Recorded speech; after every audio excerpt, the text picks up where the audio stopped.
Welcome community to our Tuesday Theology Talk. Ug atong istoryahan karong adlaw is about the zombie apocalypse. Particularly, there is a question about, does the Bible teach about a zombie apocalypse? Now, this is a topic na most of us have either na medyo ginaigaan nato or perhaps a topic that some of us are confused about.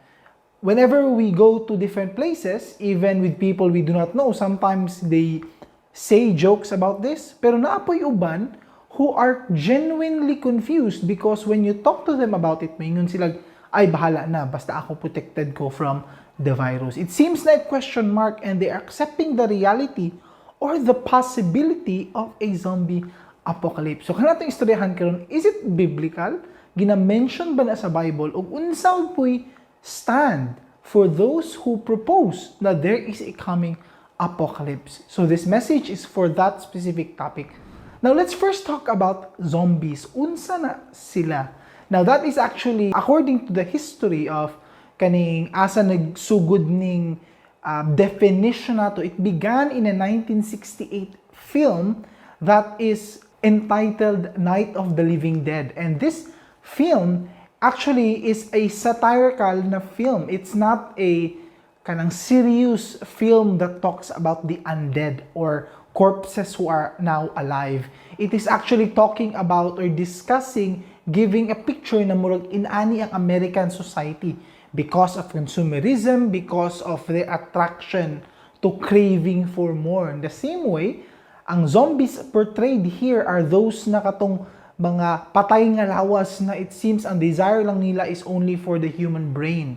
So it began in that hunt for a living brain na moto ilang kaunon. And it was a hit o slowly na incorporate siya into mainstream thought. And so when we talk about zombies, pag maghisgot about zombies, this is the picture of corpses or walking na dead bodies na desiring to eat another living human being. Actually, when we talk to people who believe in this, some of them actually use kanina verse to justify that there is a coming zombie apocalypse. And that verse is Zechariah 14:12. And this shall be the plague with which the Lord will strike all the peoples that wage war against Jerusalem. Their flesh will rot while they are still standing on their feet.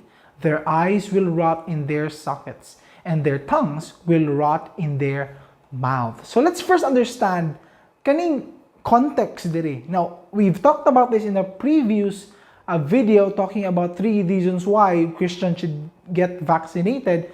Karon mag-istoryahan na ita that in that same area, pwede mo siya i-justify if you use any verse out of context. In the same way, ginagamit po ni siya out of context.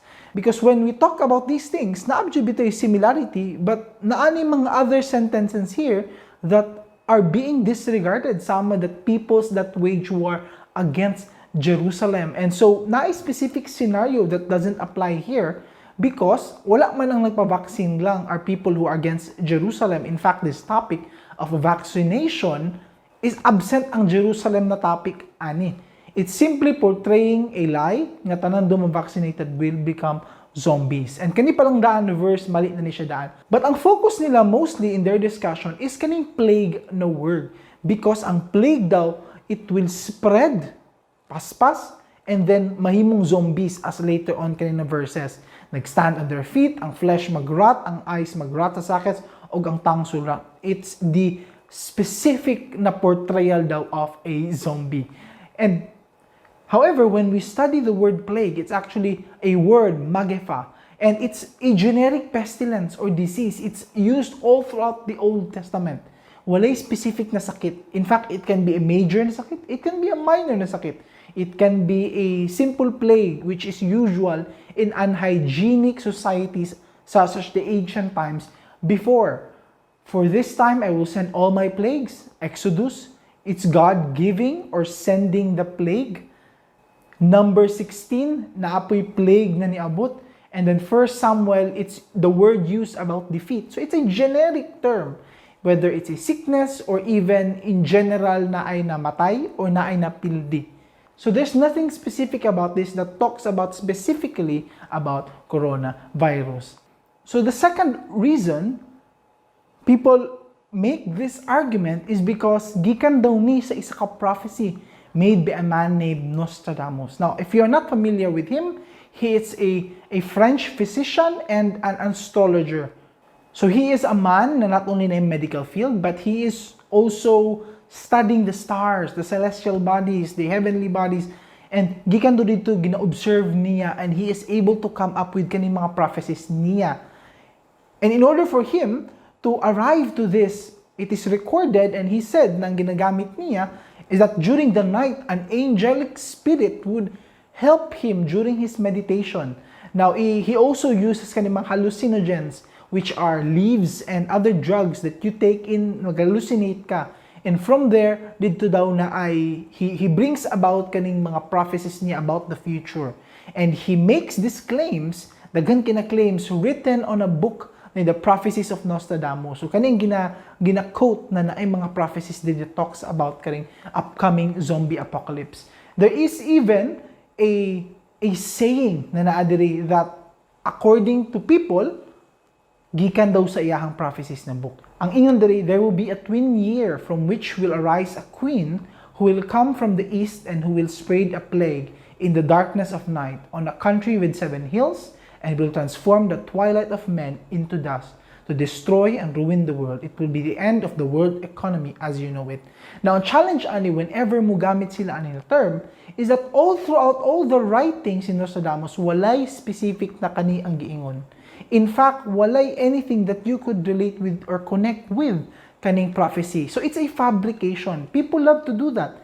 Magbuhat-buhat silang story after mahitabo tong event, and then they point to somebody else, i-fabricate nila ang prophecy, mutuo ang mga tao, then immediately may yung uyaw kayong prophecy na nahitabo dyan. It's a fabrication. It's not true, walay inana na hitabo. It's in the same way, nagbuhat po silang fabricated prophecy after the September 2011 bombings in the Twin Towers. After nahitabo to, nagbuhat silang prophecy down ni Nostradamus, but when you study these two prophecies, walay any writings, any sayings na gikan diri. Pero kaning mga sentences na makita nato from the fabricated prophecy are actually coming from essays after the event. Gikuha nila, gikawat nila, and they tried to make up this story about these prophecies. Sadly, ni mga tao mutuan ni. Sadly, people love also to do this and make lies. Why? Because naa sila something to benefit. Na ipapansin mo, whenever na prophecies like this, people like to do it because bantayan ninyo ang mga fabricated prophecies at the end. It's about the world economy going down, and it's about a third big war. So, naay mo down ang economy. People love to do this because they want to purchase whenever the economy is going down, or na sila gibuhat sa stocks, nag-short sila, they want stocks to go down because it will have some benefit to them. Or simply, people love to add fear to society. Nalan yung mga inani, and we must accept that fact. But this is one of the examples of people manipulating, making lies, simply to deceive people. Ang Nostradamus, we have to be careful with him because all his prophecies are vague. Walay specific. It's everything na pwede nimo ma-hit ang target at some point, at some time, because they are all vague prophecies. This is opposite towards what the Bible teaches. The Bible teaches na pag ang prophet or prophecies coming from a godly person, it is specific. It's not vague. It's not a claim na simply pwede nimo itag sa isa ka person because it's so generic, it's so vague. It's never that. It's specific. If you study all parts of the Bible, the people who are men of God or women of God and prophets of God, when they speak claims, it's specific. It will not rain for 3 years. For example, kay Elijah. Or the interpretation of dreams, 7 years and 7 years. Specific kaayo ang ginahatag. In fact, ang messianic prophecies that there will be a coming Messiah, it was very specific. He would be born in Bethlehem. He will bring about also from a virgin birth. Napoy that speaks about that he calls himself a shepherd. He is both a king and a priest. Na ay mga specific prophecies that in his lifetime, he met them all. Even in events such as coming into a city on a donkey. All these other things, it's specific. If it's from the Lord, it's not vague. It's not generic na sayings that people love to say over and over again. It's a very specific. That's why you believe a person of God by the truth and the realities that come out from his mouth. If magsulti siya that this is from God and then wala to nahitabo, such as the zombie apocalypse, this Burr months of this year, then don't believe that person because he is saying lies. Wala siya gasultig tinuod because these things are not happening. It's part of the overall problem actually that we have about post-canonical revelation. It means that we see the Bible as incomplete and then there are new anointed people who add things to the Bible. So that's a very dangerous practice. In fact, that's immediately going into a cultic na tradition. It's a cult whenever you add things in the Bible. The Bible is very clear. Deuteronomy, you shall not add to the word that I command you. In Revelation, at the end times, it's always speaking against anyone who adds to the word of God. So that includes people saying that there's a revelation, that there's a dream, kanina ang dapat mahitabo, and that contradicts the Bible or adds to the Bible. One example of that, but not the focus of this video, is also a group that is saying na naay specific number of disciples dapat naata o dapat maulan ni ang fruit nato in order to prove that we are a follower of God. The Bible never mentions that. That is only what Jesus did, but not a specific command na anak tong buhaton. However, many people tag this as a doctrine na dapat sundo nato. Why? Because their leader said it came to him through a vision, to a dream. That's post-canonical revelation. Nagdungag ka in the Bible, which is cultic in its design because the Bible is already complete. The Bible does not need to have any other added material kay modern times na. No, it stands throughout the test of time. Kompleto na, whatever age, whatever year, whatever century we live in, the truths found there are always the truth that will exist for all eternity. Third and last, why we don't believe or listen to any nonsense about a zombie apocalypse is that it goes against a condition before Christ returns.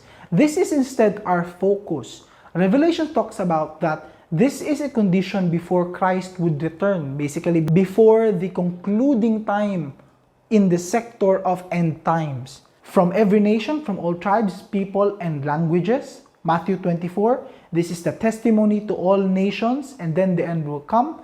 Daniel 7, that all people, nations, and languages. What these verses mean, that the end times would not happen until the time that all people groups will have a living ecclesia. That means nga, tungod daghan pa kayo, there are still more than a half or around a half people groups where the gospel is not yet brought into, this end times mechanism will not begin. Ug tungod ana, instead of focusing or magsigitag hisgot or malibog ta about aning zombie apocalypse, what we should be doing instead as believers are focusing on unsang mga people groups pa ang wala nag gospel ni abot. Asa unsa kay i-prepare nako during this pandemic time in order for me to assist in the missions there. One of a great na mga organization, Joshua Nations, releases in public kaning data about all these people groups, mga unreached people groups. So there is still much more work to be done. So let's pray for the Lord of the harvest to add more workers into the field because daghan pa kay people groups who are not yet reached. So instead of these things, which is focusing more on the Antichrist and all these things, we should be focusing on is helping advance the kingdom of God because there's still much more to be done. I hope this has answered your question if na may any confusion, and I hope we as believers are, instead of listening to these warning signs or all these things, instead we help usher in the new believers in these people groups that are still not yet reached. I hope you have a blessed day. Shalom.